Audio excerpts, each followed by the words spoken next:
মুরলির তারিখ 22 এপ্রিল 2025। মুরলির শিরোনাম, এটা হলো তোমাদের মোস্ট ভ্যালুয়েবল সময়। এই সময় তোমরা বাবার পূর্ণ সহযোগী হও। সহযোগী বাচ্চারাই উঁচু পদমর্যাদা প্রাপ্ত করে।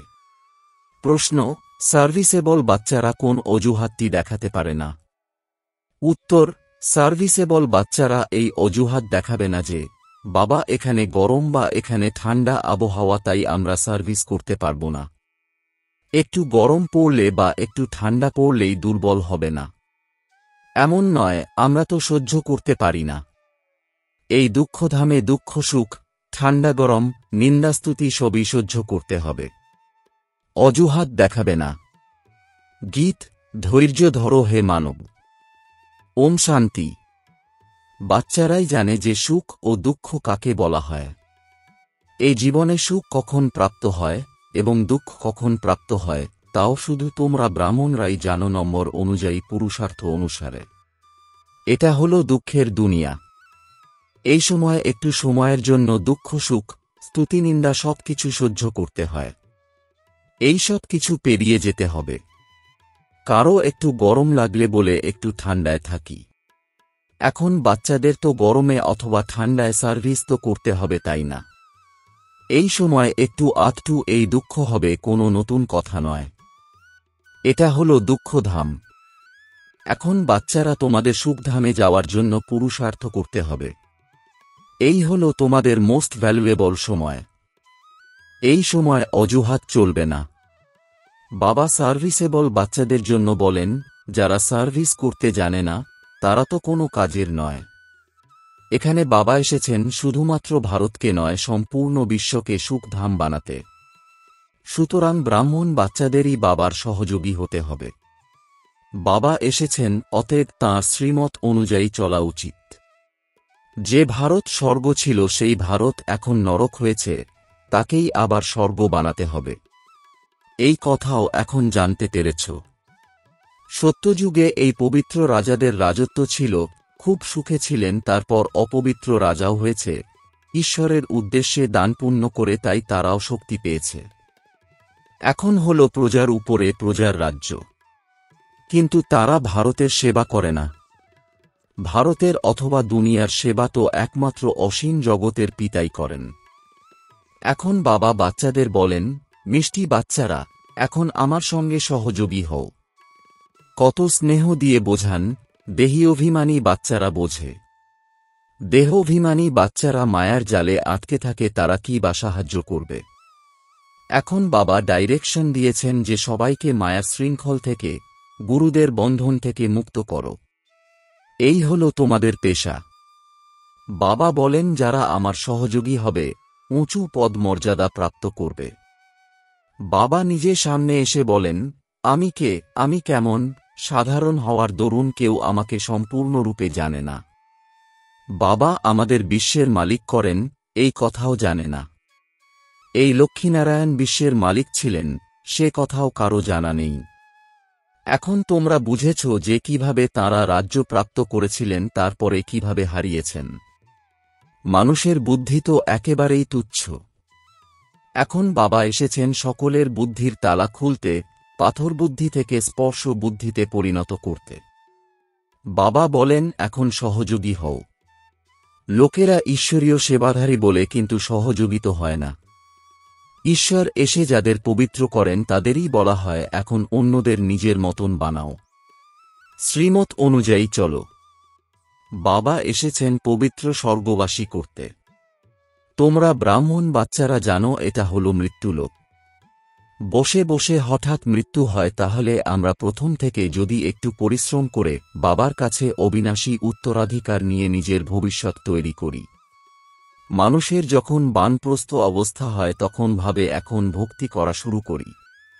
যতক্ষণ বানপ্রস্থ অবস্থা হয় না ততক্ষণ অর্থ উপার্জন করে। এখন তোমাদের সকলের হলো বানপ্রস্থ অবস্থা। তাহলে এই সময় বাবার সহযোগী হওয়া উচিত। নিজের মনকে জিজ্ঞাসা করা উচিত, আমরা বাবার সহযোগী হই। সার্ভিসেবল বাচ্চারা তো বিখ্যাত হয়, ভালোভাবে পরিশ্রম করে। যোগযুক্ত থাকলে সার্ভিস করতে পারবে। স্মরণের শক্তি দ্বারাই দুনিয়াকে পবিত্র করতে হবে। সম্পূর্ণ বিশ্বকে পবিত্র করার নিমিত্ত হয়েছ তোমরা।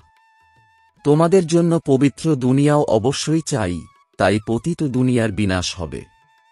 এখন সবাইকে এই কথা বলো যে দেহ অভিমান ত্যাগ করো। একমাত্র বাবাকেই স্মরণ করো। তিনিই হলেন পতিতপাবন। সবাই তাঁকেই স্মরণ করে। সাধু সন্ন্যাসী ইত্যাদি সবাই আঙুল দিয়ে ইঙ্গিত করেন যে পরমাত্মা হলেন এক, তিনিই সবাইকে সুখ প্রদান করেন। ঈশ্বর অথবা পরমাত্মা বলে কিন্তু তাঁকে কেউ জানে না। কেউ গণেশকে, কেউ হনুমানকে, কেউ নিজের গুরুকে স্মরণ করতে থাকে। এখন তোমরা জানো সেসব হল ভক্তিমার্গের। ভক্তি মার্গ অর্ধকল্প চলবে। বড় বড় ঋষি মুনি সবাই নেতি নেতি করেছে। রচয়িতা ও রচনাকে আমরা জানি না। বাবা বলেন তারা তো ত্রিকালদর্শী নয়। বীজরূপ জ্ঞানের সাগর তো হলেন একজনই। তিনি আসেনও ভারতেই।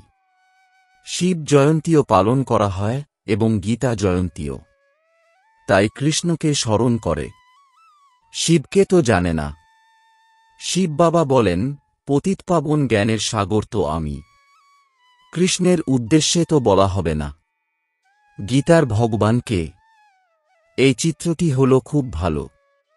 বাবা এই চিত্র ইত্যাদি সব বানিয়েছেন বাচ্চাদের কল্যাণের জন্য। শিব বাবার সম্পূর্ণ মহিমা তো লিখতে হবে। সমস্ত কিছু এর উপরে নির্ভর করছে। উপর থেকে অর্থাৎ পরমধাম থেকে যে আত্মারা আসে তারা পবিত্র হয়। পবিত্র না হয়ে কেউ ফিরতে পারে না। মুখ্য কথা হল পবিত্র হওয়া। ওই হল পবিত্র ধাম, যেখানে সব আত্মারা বাস করে। এখানে তোমরা পার্ট প্লে করতে করতে পতিত হয়েছ। যে সবচেয়ে বেশি পবিত্র সেই পরে পতিত হয়েছে। দেবী দেবতা ধর্মের নাম চিহ্ন লুপ্ত হয়েছে। দেবতা ধর্মের নামে বদল হয়ে হিন্দু ধর্ম নাম রেখে দিয়েছে। তোমরাই স্বর্গের রাজত্ব নাও, পরে আবার সেই রাজত্ব হারাও। হার জিতের এই হল খেলা। মায়ার কাছে হারলেই হার, মায়াকে জিতে নিলেই জিত। মানুষ তো রাবণের বিশাল চিত্র বানায় খরচা করে, তারপর একদিনেই নষ্ট করে দেয়। সে আমাদের শত্রু কিনা। কিন্তু এইসব হল পুতুল খেলা। শিব বাবার চিত্র বানিয়ে পুজো করে ভেঙে দেয়। দেবীদের চিত্র ইত্যাদিও এমন করেই বানিয়ে জলে ভাসিয়ে দেয়। কিছুই বোঝে না। এখন তোমরা বাচ্চারা অসীম জগতের হিস্ট্রি জিওগ্রাফি জানো, এই দুনিয়ার চক্র কিভাবে পরিক্রমণ করে। সত্যযুগ ত্রেতা যুগের কথা কারও জানা নেই। দেবতাদের চিত্র এমন বানিয়েছে সেইগুলিরও অসম্মান করেছে। বাবা বোঝান, মিষ্টি বাচ্চারা, বিশ্বের মালিক হওয়ার জন্য বাবা তোমাদের যে সাবধান বাণী দিয়েছেন সেইগুলি পালন করো। স্মরণে থেকে খাবার তৈরি করো, যোগে থেকে সেই খাবার গ্রহণ করো। বাবা নিজে বলেন আমাকে স্মরণ করো তো তোমরা পুনরায় বিশ্বের মালিক হয়ে যাবে। বাবা আবার এসে গেছেন। এখন বিশ্বের মালিক সম্পূর্ণরূপে হতে হবে। শুধু ফাদার তো হতে পারেন না। সন্ন্যাসীরা বলে আমরা সবাই ফাদার। আত্মা হল পরমাত্মা, এই কথা তো ভুল। এখানে মাদার ফাদার দুইজনই পুরুষার্থ করেন। ফলো মাদার ফাদার, এই কথাটি এখানকার। এখন তোমরা জানো যারা বিশ্বের মালিক ছিলেন, পবিত্র ছিলেন, এখন তারা অপবিত্র হয়েছেন। আবার এখন পবিত্র হচ্ছেন। আমরাও তাঁর শ্রীমত অনুসারে চলে এই পদ মর্যাদা প্রাপ্ত করি। তিনি ব্রহ্মার দ্বারা ডাইরেকশন দেন, সেই মতন চলতে হবে। ফলো যদি না করো তো শুধুমাত্র বাবা বাবা বলে মুখ মিষ্টি করো। ফলো যে করবে তাদেরকে সুপুত্র বলা হবে, তাই না? তোমরা জানো মাম্মা বাবাকে ফলো করে আমরা রাজত্ব প্রাপ্ত করব। এই কথা বুঝতে হবে। বাবা শুধু বলেন আমাকে স্মরণ করো, তাহলে বিকর্ম বিনাশ হবে। অন্যদের এই কথাই বোঝাও যে কিভাবে তোমরা ৮৪ জন্ম নিয়ে অপবিত্র হয়েছ। এখন আবার পবিত্র হতে হবে। যত স্মরণ করবে ততই পবিত্র হতে থাকবে। যারা বেশি স্মরণ করবে তারাই সর্বপ্রথমে নতুন দুনিয়ায় আসবে। অন্যদেরকেও নিজের মতন তৈরি করতে হবে। প্রদর্শনীতে বাবা মাম্মা বোঝাতে যেতে পারবেন না। বাইরে থেকে কেউ বিখ্যাত ব্যক্তি এলে অসংখ্য মানুষ তাকে দেখতে যায় যে কে এসেছে। ইনি তো হলেন গুপ্ত। বাবা বলেন, আমি এই ব্রহ্মা দেহের দ্বারা কথা বলি, আমি এই বাচ্চার অর্থাৎ ব্রহ্মার প্রতি রেসপন্সিবল। তোমরা সর্বদা বুঝবে। শিব বাবা বলেন, তিনিই পড়ান। তোমাদের শিব বাবাকে দেখতে হবে, ব্রহ্মা বাবাকে নয়। নিজেকে আত্মা নিশ্চয় করো এবং পরমাত্মা পিতাকে স্মরণ করো। আমরা আত্মা। আত্মার মধ্যে সম্পূর্ণ পার্ট ভরা আছে। এই নলেজ বুদ্ধিতে আবর্তিত হওয়া উচিত। শুধু দুনিয়ার কথা বুদ্ধিতে থাকে তার মানে কিছুই জ্ঞান নেই, একেবারে অধম। কিন্তু এমন আত্মাদের কল্যাণও করতে হবে। স্বর্গে তো যাবে কিন্তু উঁচু পদ পাবে না, সাজা ভোগ করে যাবে। উঁচু পদ পাবে কিভাবে সে কথাও বাবা বুঝিয়েছেন। এক, নিজে সদর্শন চক্রধারী হও এবং অন্যদের বানাও। নিজে পাকা যোগী হও এবং অন্যদের বানাও। বাবা বলেন, আমাকে স্মরণ করো। তোমরা যদিও বলো বাবা আমরা ভুলে যাই, লজ্জা লাগে কি বলতে। অনেকে সত্যি কথা বলে না, ভুলেও যায় অনেক। বাবা বুঝিয়েছেন যখন কেউ আসবে তাকে বাবার পরিচয় দাও। এখন ৮৪ চক্র পুরো হচ্ছে, ফিরতে হবে। রাম গেল রাবণ গেল, এর অর্থ খুব সহজ। নিশ্চয়ই সঙ্গম যুগ হবে যখন রাম ও রাবণের পরিবার আছে। এই কথাও জানো সবকিছু বিনাশ হয়ে যাবে, সংখ্যায় কম রয়ে যাবে। তোমরা রাজত্ব পাও কিভাবে সেসব ভবিষ্যতে সবই জানবে। আগেই সব তো বলবো না, তাই না? তাহলে তো খেলাটাই হবে না। তোমাকে সাক্ষী হয়ে দেখতে হবে, সাক্ষাৎকার হতে থাকবে। এই ৮৪ চক্রকে দুনিয়ায় কেউ জানে না। এখন বাচ্চারা, তোমাদের বুদ্ধিতে আছে আমরা ফিরে যাব। রাবণ রাজ্য থেকে ছুটি পাই, তারপরে নিজের রাজধানীতে আসব। আর কয়েকটা দিন বাকি আছে। এই চক্র ক্রমাগত ঘুরতে থাকে, তাই না? অনেকবার চক্র ঘুরেছে। এখন বাবা বলেন যে কর্মবন্ধনে আবদ্ধ আছো সেসব ভুলে যাও, গৃহস্থে থেকে ভুলে যাও। এখন নাটক পুরো হচ্ছে, নিজের ঘর পরমধাম ফিরতে হবে। এই মহাভারত যুদ্ধের পরেই স্বর্গের দ্বার খুলে যায়, তাই বাবা বলছেন এই নামটি খুব ভালো, গেটওয়ে টু হেভেন। কেউ বলে যুদ্ধ তো হতেই থাকে। তাদের বলো, মিসাইল দিয়ে যুদ্ধ কবে হয়েছে? এ হল মিসাইলের শেষ যুদ্ধ। ৫,০০০ বছর পূর্বেও যখন যুদ্ধ হয়েছিল তখন যজ্ঞ রচনা করা হয়েছিল।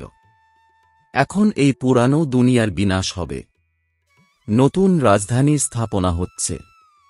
তোমরা এই পড়াশোনা করছো রাজত্ব প্রাপ্তির জন্য। তোমাদের পেশা হল রুহানি বা আত্মিক।